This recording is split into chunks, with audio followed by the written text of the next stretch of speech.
Welcome to Popternative, where we dive into topical discussions from the worlds of pop culture, social media, and sports.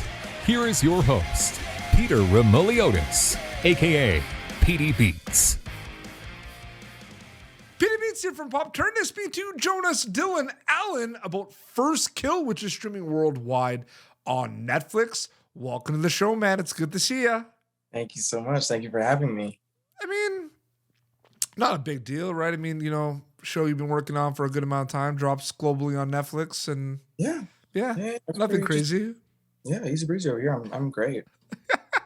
When does it start kind of hitting you that like pandemonium is coming? Is it like when they announce the release date? Is it actually being at the premiere? Like when does it start to actually hit you? Recently, like maybe like 2 days ago. Yep. I stay off, like I don't have Twitter or anything, but I have a friend and she's like, oh, you should see some stuff because it's popping up on my feed. So I saw some stuff and it's like, oh, they like know like what's going on now. It's not like a secret. Like, so many people would ask me like, oh, what's the show? What's going on? Are you a vampire? What's going on with the show? And I'm like, oh, I can't say anything. Yeah. And now everybody knows. So it's very weird. But that's when it hit me. You get cast, you go and shoot it. It's going to be kind of like a YA vampire show on Netflix. Do you have these kind of thoughts about, it's the perfect recipe of success, right? If you think about it, right? With like what's kind of like what people are liking these days, you know what I mean by that? Like it has everything. Or do you think about that a little bit? Of course. Yeah. Yeah, no, especially because it's vampires. Yeah. That's a big, Vampire Diaries, Twilight, everything. But also the YA with the relationships, like people are all over that. You know what I mean? Yeah.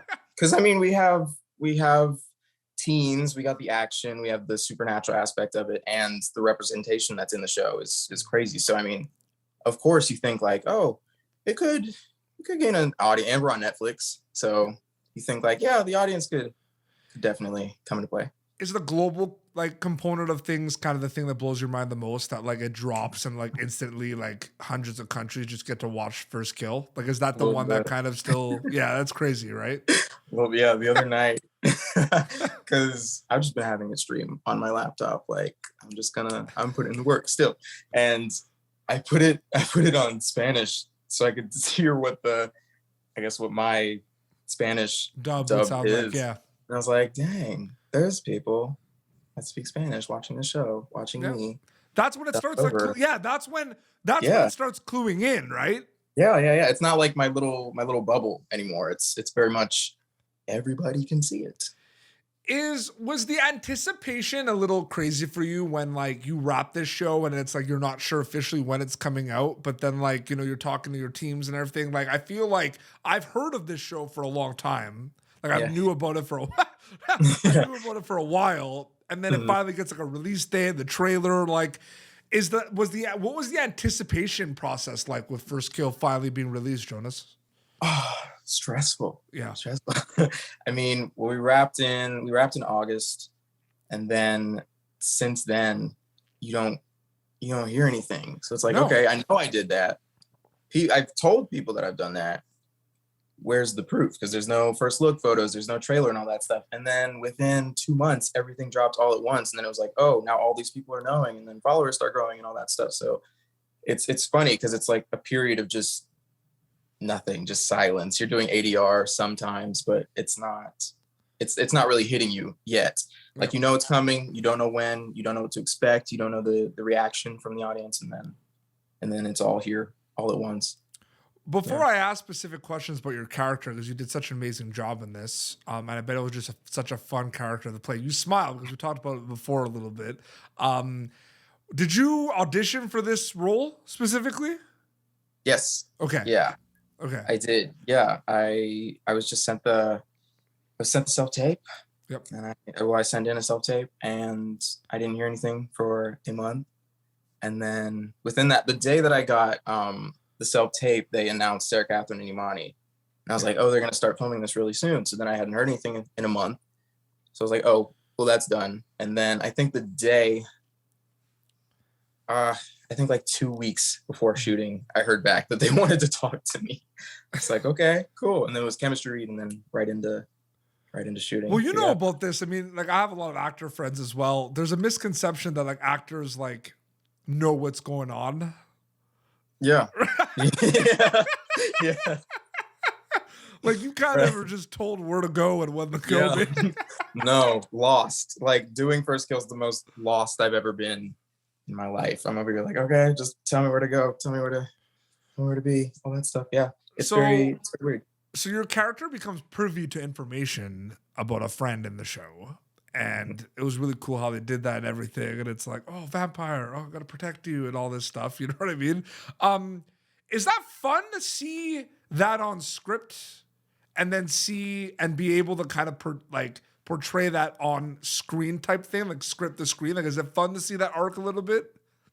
Yeah. We got the scripts as we were filming them. As we were filming, yeah. So it was very much like Ben is very out of the loop, but then I'm reading everything and knowing what's going on, and I'm like, everybody doing stunts, and I'm just here. And then when I actually got this episode 4, and I was reading it, I'm like, okay, cool. And then just seeing how I'm brought into that sort of world that he wasn't familiar with, I was like, okay, this is cool. And I was really excited. I mean, that whole first kill day on set was a lot of fun. Yeah. Just me, Derek, Catherine, Imani, and Bunny, my mom, and we were just it was a lot of fun.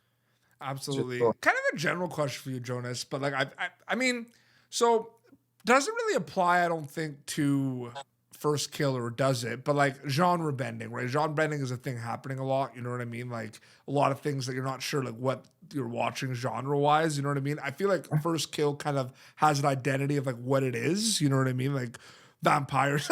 Yeah. But like, I'm just curious, like you watch a lot of, you know, horror movies that have like comedic aspects of it. You have a lot of like dramedies. You have a lot of that. Like, in your opinion, like working in the industry, like, do you feel like that just happens, or is it like premeditated or planned, or does it depend on the project? You're asking if genre bending just happens? Yeah, naturally, like, do you feel like it just happens? Because I don't think someone woke up and was like, hey, Jonas, I'm going to make like a drama, comedy, horror slasher movie. You know what I mean? Got it. Yeah, I know filming this, it's like you're reading the scripts and you're seeing these moments. And then watching them play out on screen, you're like, oh, that's kind of funny. Yeah. And it's not even how like, because it's, I don't know, episode 5, after Sebastian has his lunch of the grandmother, just seeing that on screen, that's so funny how there's just so stone cold and serious, but she's asking questions. She's like, you ate my mother? And he's like, yeah. And then next scene, like that's just, it's funny. So I don't know if it's original. But that happens in so many movies, right? Like how many times do you see a character who just says something for sure, and like you just laugh? And I don't know about you, like I have friends like that too. I'm that guy who like says something and then people just like laugh because of just my tone and the way I say things, right? So life is genre bending naturally, you know what I mean? Yeah. No, of course there's some jokes and funny moments written into the script, but I feel like a bulk of it just kind of comes across naturally, and it's just fun and I mean expected with, you know, it's a fun show. I mean there's drama aspects to it. There's love and it's a coming of age story, but there's still funny, fun, bright, campy aspects to it. So the slice of life kind of component of it, like the coming of age, is always a component in shows and movies. I feel like that kind of sneaks in there a little bit, even if it's not like a show about like coming of age or slice of life, it's always kind of about that. What's it like though being on a show where like it is like that coming of age story? Like that's a big thing about it, right? Like it's vampires, but like it is a coming of age show, like you said. So I'm glad you brought that up. Like what's that like working on a specific coming of age show? I think you learn a lot about yourself. It's kind of weird because it's like you see these situations, you see them on the script, you see them when you're actually filming them, and And it's funny because you're looking at this and then you're thinking about yourself and what you were like at that age and all that stuff and what you would have done. And it's kind of funny because it's like, oh, I understand why that character would do it because they're young and they're growing up. So you learn a lot about yourself and your past. Yeah, no, because like there's always going to be, even you watch like all these like dramas or like detective shows, there's always the coming of age episode where like they do a flashback of like the cop's life, right? Yeah, of course. But this one literally is like, that's what I took from it, to be honest with you. Yeah. And I find that really cool, you know what I mean? Because I feel like that's like a genre or a type of show or like content right now that's really hitting. And Netflix has a lot of them. Like you look at like one of my favorite ones was like Sweet Tooth, the Jeff Lemire book, like graphic novel that was put in. Okay. Like, that literally is like coming of age, right, and everything. And I just love that genre. This is a big question. So like it's a big question. Pressure's on. Well, no, it's just one of those questions where you might have like 40 answers. But like I said, like I'm not here to make it easy, you know what I mean? Like it's been an easy interview so far. I gotta throw like, well, it's not even hard. What's the best part about being on First Kill?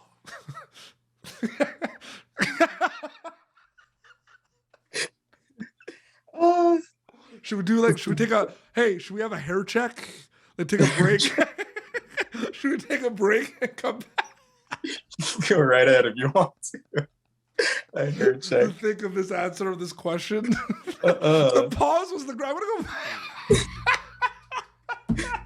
There was like such a buildup, and then you said it. I was like, oh. And then I had to like. Well, no, because there's obviously a lot. Like you all put like so much into this show. Yeah. So the people involved, the storylines, the stakes of it kind of being. See what I did there? Stakes, get it? Huh? Yeah. I see. They're big, right? Like it's a big show. Yeah. It's YA, Elizabeth Mitchell. It's just like it's big. You know what I mean? But like, is there anything that stands out? The best part about being on the show specifically? I absolutely love and adore every person on this cast. Everybody gets along so much, and it was such a good learning experience for me. Just seeing how these people interact with people on and off set. I mean, just how we were all like good friends with the crew, and we just it was very much a family feeling. Yeah. It was a lot of fun, and then I'll take those memories and those lessons that I learned from everybody. And like you said, like Elizabeth Mitchell and stuff. It's like taking a master class with all these people because we have Will Swenson, Aubion Wise, and everybody. And it's just really cool getting tips and little tricks and just I don't know. It's funny. You take a lot from these people. I feel like we have to give a little bit of context because people are going to watch what he's talking about. I might or might not have had a bit of like hair issues at the beginning of the interview, right? There's a couple. There's a little swoop. Yeah.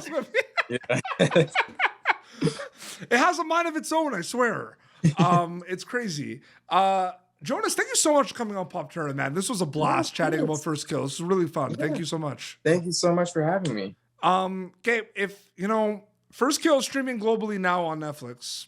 Here's the thing. If they haven't watched it already, you know what they could do? They could watch it again. And again. But if they haven't watched it, we're going to make a plan for them right now. We're going to say Eastern time zone. You can adapt. But here's what you're going to do. You're on Friday when you get home from work, it's going to be about like 6, like, you're going to grab a bite or anything, at around 6:30 p.m. Eastern. I think they'll pop on First Kill, watch 3 or 4 episodes, go to bed at 11 p.m., wake up the next morning, and finish it on the Saturday. I think that's a good plan. Yeah, it's a good plan. Unless you want to binge it all. Unless they want to binge the whole thing. Personally, I want some binging going on for the show, but they're both good though. To be honest with you, like the week to week drop and like the binging, because that's a big debate now in like in content, right? Yes.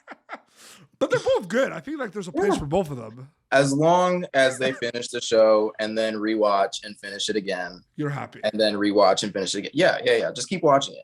Instagram is the best way where they can follow you to keep update with things. Yes, that's only form of social media. Jonas Dylan Allen on Instagram. Amazing. This has been Popternative, youtube.com/Popternative for previous episodes. Till next time, this is Jonas Dylan Allen, who's in First Kill streaming globally on Netflix, and Peter Beats signing off. Thank you for tuning in to Popternative. Make sure to check out our past episodes of Popternative on YouTube. Be sure to like Popternative on Facebook and follow us on Twitter. This has been an Autograph Communications production.